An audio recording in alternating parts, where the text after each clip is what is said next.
KSC and NPNYN. Do I have the spawns backwards? No, the spawns correct. Excellent. Okay, good. Awesome. Me too. Excellent. All right, Zath. All right, Well, who do you want? you take us in with the Nigerian princes that need our help. Talk through their lineup. Well, the Nigerian princes clearly need our help because they are bringing a Yamato and a Montana. I don't know. We saw Deadeye Abuser doing ridiculous things in the Montana before. Yes. Um, double Des Moines, double Moskva, and double Daring, and a lone Shimakaze rocking 12-kilometer torpedoes. Interesting. Okay. I like the 12-kilometer pick on this map. I don't feel like Northern Waters is a place where you're going to get a lot of use out of the 20-kilometer torpedoes. Personal opinion. I'm 100% confident there's somebody out there that thinks I'm an idiot, and I'm fine with that. All right, having a look over KSC. This is KSF, KSC. This is KSC. So we are looking at Montana Yamato. Looks familiar. Des Moines Goliath, Moskva, and Nevsky. That's not our first Goliath of the event, but it is not a ship that we see a lot of. Daring Shimakaze, and a little surprise there's at the sea, a Grozovoy.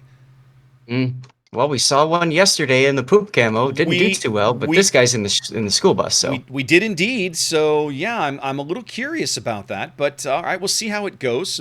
Some early shots going out here. Some looks like some Yamato shots looking for Torino's Moskva, but nothing doing. Yep. Now, worth noting, Drift's Shimakaze is rocking the 20-kilometer torpedoes. Okay, so we've definitely gone for a different take on Shimakaze there. Both teams bringing 3 destroyers. Both teams looking like they're going to play the 1 destroyer to each cap game. I think I'm starting to see now the intent of the Grozovoy pick for KSC. He's going to A, and the thing about A on this map is it's so isolated that he's going to spend probably quite a bit of time over there, more or less, by himself. Okay. That heal will allow him to have some extra longevity, let's say. Absolutely. Absolutely. He'll be able to survive the first encounter most likely, especially since he doesn't have to worry about a Venezia with its ridiculous SAP. It's interesting. I'm watching Drift. Okay, I just took a look at Drift. Drift with his 20-kilometer torpedoes, you said. He dumped those. He's way back here. He dumped those from G8, headed into the top end of the B cap. That is the kind of calculated play that is the hallmark of a team that has developed a strategy for how they want to approach this map. Well, yes, absolutely. It's definitely meant to catch or even prevent a destroyer from being able to move. Indeed. However, you have to remember, yes, they banned Z52, but Daring exists, and Daring has Hydro. Tillo already using Hydro. He's going to pick up the other Daring Serpent Lords' torps pretty quickly. Very easily. So, I mean, I guess it would make sense if you know you're not encountering something that's got Hydro, but you are. Yeah. It's just an interesting choice. Hayfast is using radar to catch Serpent Lord, so Serpent's going to have to be backed off. But, man with an RX-7 just got hammered. That has to have been a salvo from Iron Man's Yamato. Looks to me like it, yes. Deadeye and now he's doing the Austin Powers maneuver to get out of there. Deadeye continuing to make its presence felt over the course of this event.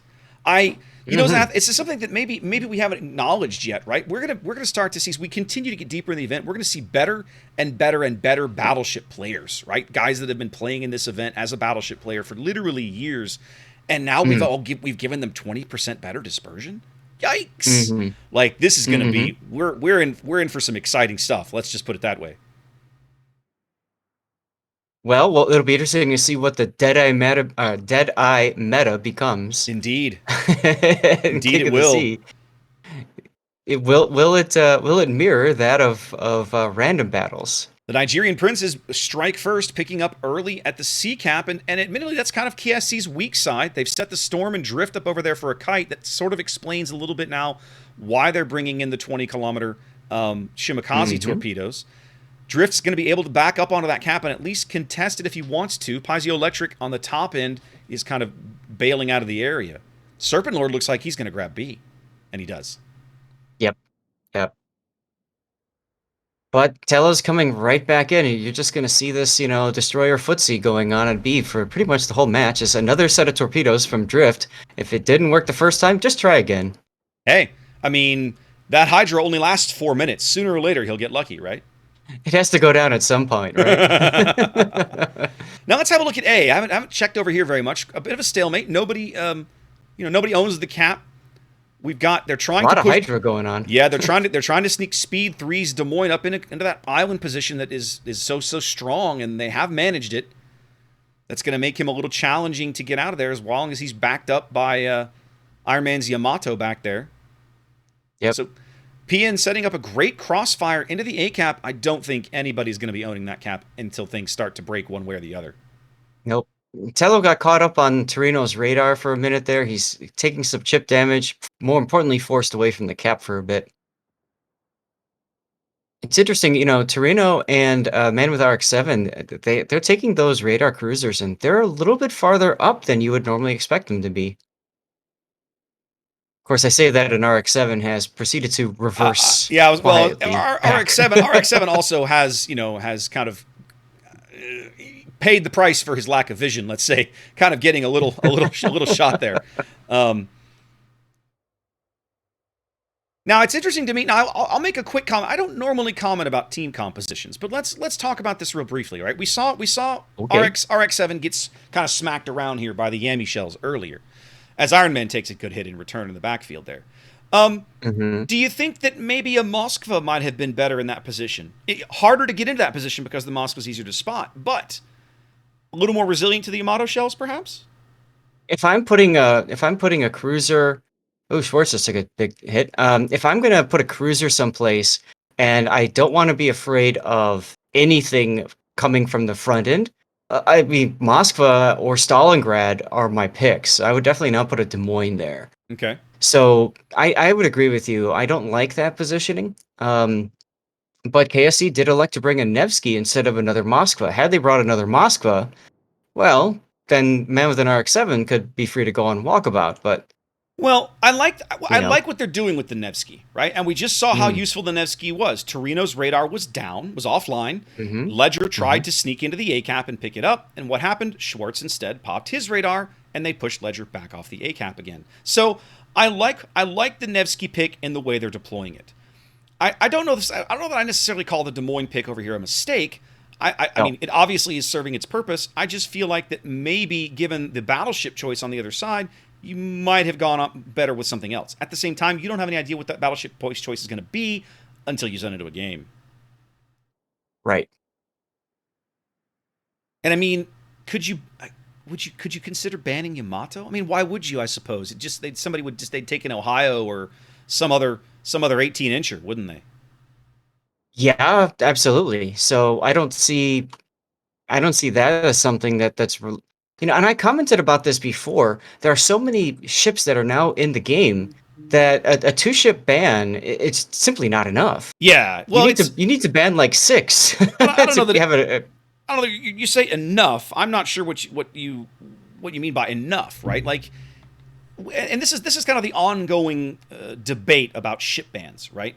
Is there too much of a good thing? It can also be bad. In the sense of the idea that of banning ships allows you to remove some problematic or questionable or ships out of the meta, and that's fine. That's the way it's designed. But at the same time, it can get you into trouble, right? And it doesn't, like you said, it doesn't cover everything. Now, nearly 9 minutes gone into this game, we've seen a very patient back and forth game. Still only 30 points separating both of these teams. Piezoelectric really working hard to push Drift's Shimakaze off the cap, has succeeded. Small, very, very small lead for KSC here. The A cap still a stalemate. It's important to remember that KSC was seeded.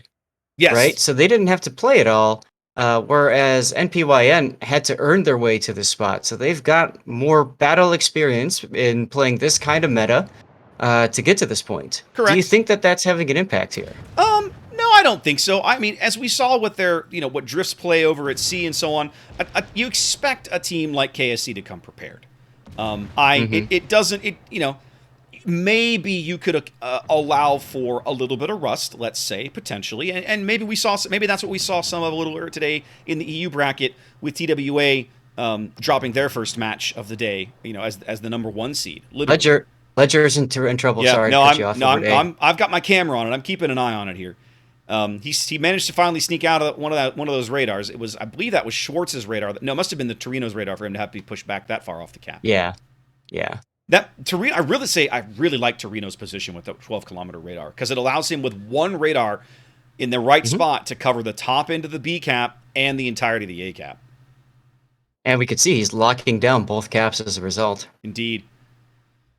Now, Ledger is absolutely the lowest person on the board for either team as Torino takes a big hit from Deadeye's Montana. Goodness gracious, we keep seeing Deadeye do crazy things at 22 kilometers. Well, I think NPNYH is now realizing that these two cruisers have to go if they're gonna make anything work at B. So you're talking about the Des Moines and the Moskva that have covered B, yeah. Yep. Yeah, they've very XII and Torino. They've definitely got B kind of locked up, for lack of a better way to put it. Now, I will say, Storm's Montana position, I won't say I don't like it. I'll say I don't understand it. Oh, I see. He's taking his shots at pay fast. That's what it is. He's literally using his spotter plane to drop shots on pay fast at 27 kilometers, hoping for a good hit. Yep. And you can see how Payfast has been pushed back as a result. And look at Borla now taking that Yamato and saying, this is going to be ours. Yeah. Find someplace else to play. Yeah, pulling the forcing Cross Hero up. It's going to be interesting because KSC has RX-7 taking another good-sized hit. He's getting quite low. Borla's position, they've pulled him back from the A cap completely. And, definitely some focus fire going in on Cross Hero as well. Yep. Between the Grozovoy and Coop's Goliath. The Goliath, I think, is the decisive factor there. And here comes the Yamato shells. But nope. Nothing there. I think... But here comes the Montana shells now coming in. Just needs one to connect. He doesn't get any of them. But Hero's going out right here. He's going to become the first kill of the game. There it is. First blood going to KSC as Coop takes a torpedo in the bow. Only one, maybe two. One. No! Oh, he dodges the second one.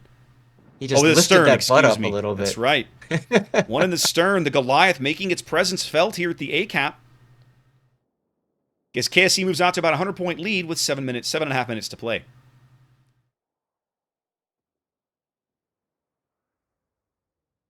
Yep. As a matter of fact, my chat is now commenting 5 minutes ago. We're 7 minutes in and no carnage. We want carnage.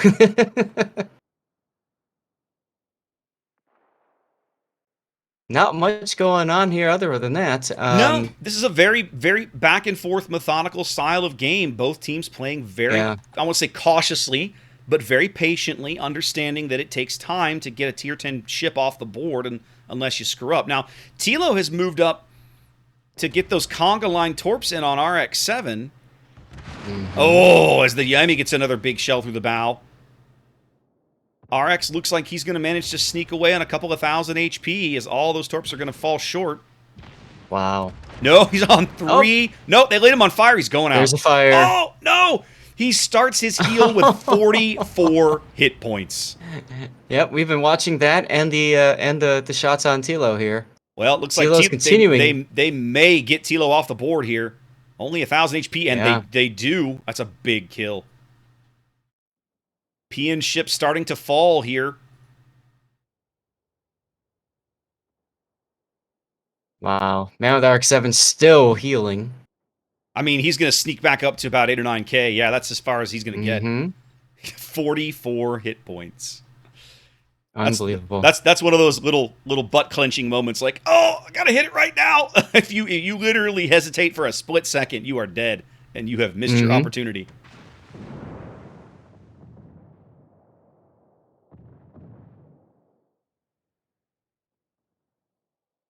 Not a very exciting game to watch, I suppose, but it is a very precise game in terms of execution.